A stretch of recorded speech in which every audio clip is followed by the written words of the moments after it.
నమస్కారం. శంకర శాస్త్రీయం కార్యక్రమానికి స్వాగతం. ఈరోజు గురుగారు శివశంకర శాస్త్రి గారు మనతో పాటు ఉన్నారు. వారితో కొన్ని సందేహాల్ని నివృత్తి చేసుకుందాం. నమస్కారం గురుగారు.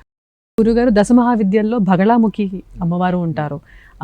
రాక్షసుడి నాలిక పట్టుకొని కోస్తున్నట్టు ఆ చిత్రానికి ఆవిడికి ఆ సంబంధము కొంచెం వివరంగా చెప్పండి. వందే గురుపద ద్వంద్వం అవాంగ్మానస గోచరం రక్తశుక్ల ప్రభామిశ్రమ తర్కీయం త్రైపురం ఆవంశవం శకలశాంబుధి పూర్ణచంద్రం మంత్రజ్ఞ శేఖర విభుం మహనీయమూర్తిం శ్రీ బాలకృష్ణ గురుదేవ పద అరవిందం సంపూజయామి అనుదినం దృఢభక్తి పుష్పై. దశమహావిద్యలలో బగళాముఖి అనే విద్య ఒకటి. ఈ బగళాముఖి అనేది 36 అక్షరములు ఉండే మంత్రం. ఇంకొక మంత్రము కూడా ఉన్నది, అందులో 34 అక్షరాలు ఉంటాయి. ఈ రెండు సంప్రదాయాలు మనకు నడుస్తూ ఉన్నాయి. ఎక్కువగా నడిచేది 36 అక్షరాలు. బందిని లాకిని ద్వాభ్యాముపాసిత విద్య బగళాముఖి. బందిని అని ఒక దేవత, లాకిని అని ఒక దేవత. వీళ్ళు ఇద్దరూ ఉపాసించిన విద్య, అంటే వాళ్ళిద్దరూ గొప్ప ఉపాసకులు. వాళ్ళు ఉపాసించిన విద్య కాబట్టి బగళాముఖి అన్నారు. బందిని లాకిని ద్వాభ్యాం ఇద్దరి చేత ఉపాసిత విద్య, ఉపాసింపబడిన విద్య కాబట్టి బగళాముఖి అన్నారు. ఇంకొకటి ఏంటంటే బగళాముఖి. గళ అంటే గొంతు, గొంతును బంధించే దేవత కాబట్టి బగళాముఖి. అంటే వాగ్బంధనం చేస్తుంది, మాటను బంధిస్తుంది ఆ శక్తి. అందువలనే శత్రువు యొక్క జిహ్వను, నాలుకను పీకుతూ ఉంటుంది. ఆ మంత్రంలో జిహ్వాం కీలయ కీలయ అని వస్తుంది. నా శత్రువు యొక్క నాలుకను పీకు అని. కీలయ అంటే లాగటం, పీకటం. అందువల్లనే అమ్మవారి ధ్యాన శ్లోకంలో కూడా అమ్మవారు శత్రువు యొక్క జిహ్వను ఒక చేత్తో పట్టుకొని ఒక చేత్తో గద ఎత్తి ఉంటుంది. కాబట్టి ఇది గొంతును పట్టేసే దేవత.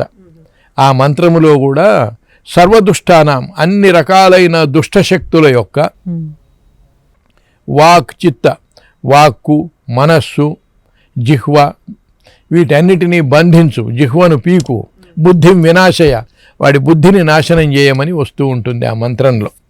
కాబట్టి బగళాముఖి స్తంభన విద్య. వీటినన్నిటినీ స్తంభింపజేసే శక్తి బగళాముఖి.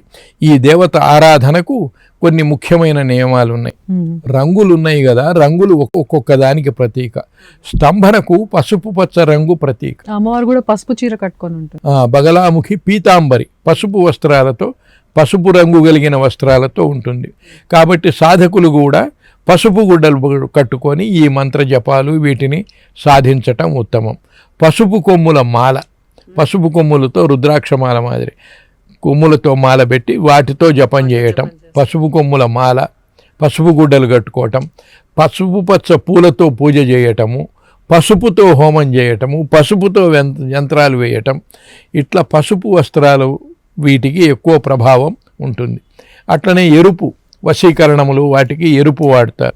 శాంతి కర్మలకు తెలుపు వాడతారు. అట్లా ఇంకా క్షుద్ర ప్రయోగాలు, ఇటువంటివి శత్రుమారణ ప్రయోగాలు, వీటికన్నిటికీ నలుపు వాడతారు. అట్లనే ఇక్కడ బగళాముఖికి వచ్చేటప్పటికి పసుపు రంగు ప్రధానమైనది.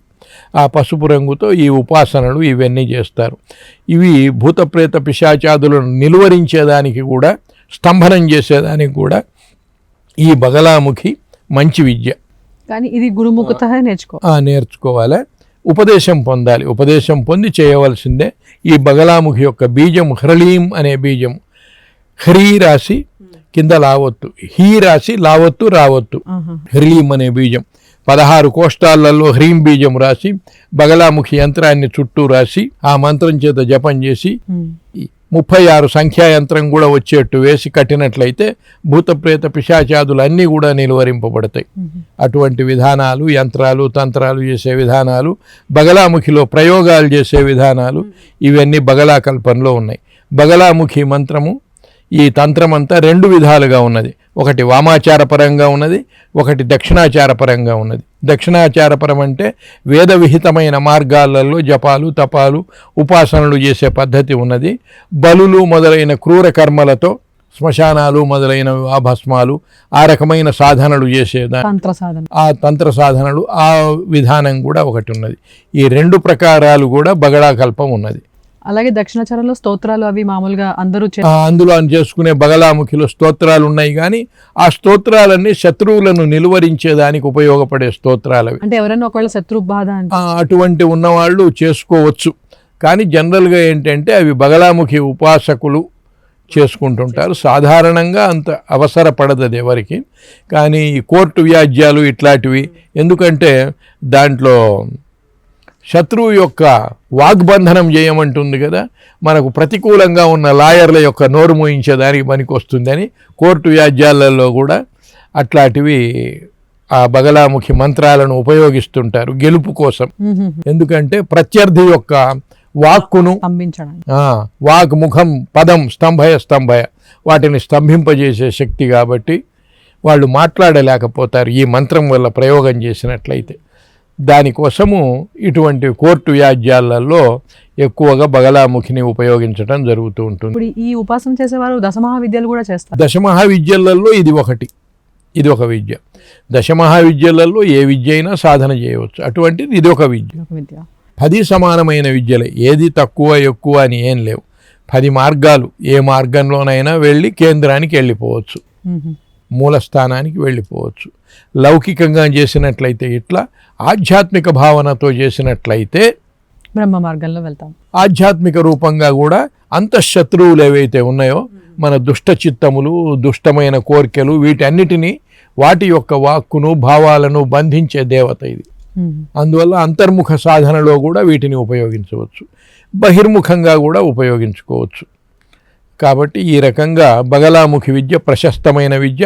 బగలాముఖిలో కూడా ముఖ్యంగా 5 భేదములు ఉన్నాయి, ఇంకా అనేక మంత్రభేదములు ఉన్నాయి. బగలా అస్త్రము, బ్రహ్మాస్త్రం అంటారే, ఆ బ్రహ్మాస్త్రం అనేది బగలా మంత్రమే.